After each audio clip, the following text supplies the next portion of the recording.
Welcome to Share Talk, the only podcast where investors come first. Hi, this is Zak Mir with the Bulletin Board Heroes on Monday, the 13th of January. Starting off with Alpha Growth, where in November we had that break of a resistance line there around 2.2 pence, and the shares soared up to 3 pence, at least temporarily. It looks like we've got a repeat type of setup there with the break of this time, the December resistance line at 2.2 pence. Above that, we could head towards the top of the price channel again. On this occasion, that's as high as 3.8 pence over the next few weeks. Got the 50 and 200-day moving averages rising as well, which adds a bit of momentum to the situation. Next up, a slower stock coming in the form of Circassia. Here you can see it's the second time for the shares breaking up above their 200-day moving averages in the last couple of months. The first time we went back down to the 50-day moving average, crawled along it. That's at 19 pence at the moment, and then now broken higher. But more hope on this being second time lucky for the bulls, given the fact that we've had an exhaustion gap reversal there, and then the push through the 200-day line. So above that feature at 20.56, looking for the top of a rising June trend channel at 35 pence. Obviously, if you're cautious of the stock, we wait for that December peak at 25 pence to be broken first, but it looks like enough has been done here for the bulls as it stands. On to with the next situation, which is Dukemont Capital. Had a little peak above that old 1.04 pence October high. End of day close above that level should clear the way for a new leg to the upside, possibly as high as 1.8 pence, which is the top of a rising July trend channel. And that target really valid while we hold above recent support around the 0.85 pence level. If you could risk down to the 50-day line at 0.79, that might help as well. But hopefully on this occasion, we're already up and on our way. GCM Resources looks like a classic wedge break situation. Very tight price action there over the course of December going into the beginning of this month. Broken above and had a weekly close above the 50-day moving average at 12.98 pence on Friday. And while we're above the line break, the July line break at 12 pence, looking for an initial target towards the 200-day moving average at 18.94 pence. That also ties in with late August, early September resistance for the shares.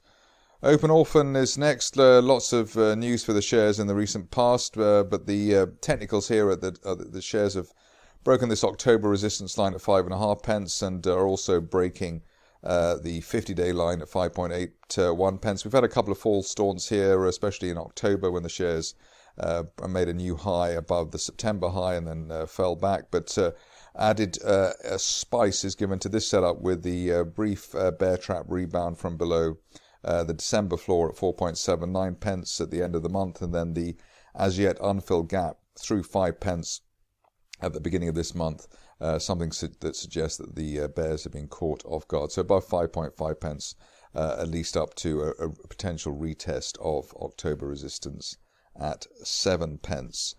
Just a recap of Powerhouse Energy. It was covered for the first time here when it broke, of late anyway, when it broke that August resistance line at 0.35 pence, has effectively doubled since then, and we're currently in the run-up to a golden cross between the 50 and 200-day moving averages, and as I say on many occasions, the run-up to the 50-day and 200-day golden cross is normally the strongest part of the cycle, and that has been the case for the last week or so. Potential target here, even after all the gains, is up towards the 0.88 level, which is a early 2018 resistance line projection.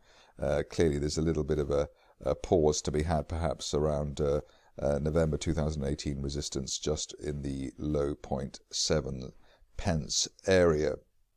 New stock of late, or for the recent past at least, is Polarian. Here we've got basically a rather simple resistance breaking that October peak at 25 pence and the initial January peak at the same level. That should allow the shares to at least retest that August high at 32 pence. Probably looking for a bit more as well, possibly up to this resistance line projection here, which I'm trying to draw at the moment. That's heading up towards 44 pence. So potentially a decent upside here for Polarian, and that target valid while we hold above the 50-day moving average, 21 pence. Both the 50-day and 200-day lines are currently rising, which is clearly a positive sign. Finishing off with a stock which I avoided in the latter part of last week, just to make sure that it was going to behave itself, or I thought it was going to behave itself. Here we've got a falling wedge at Vast Resources. Bounced off, or bounced just above, in fact, the 200-day moving average, rising at 0.2 pence. That's a plus. And then broke that November resistance line at 0.23. Above 0.23, looking for a retest of 0.45 pence plus. Obviously, it'd be nice to get a pretty quick clearance of the 50-day moving average at 0.3 pence early this week for the shares. That's it from me today. More updates tomorrow. Thank you for listening. Remember to visit our website for more news and other podcasts at www.share-talk.com.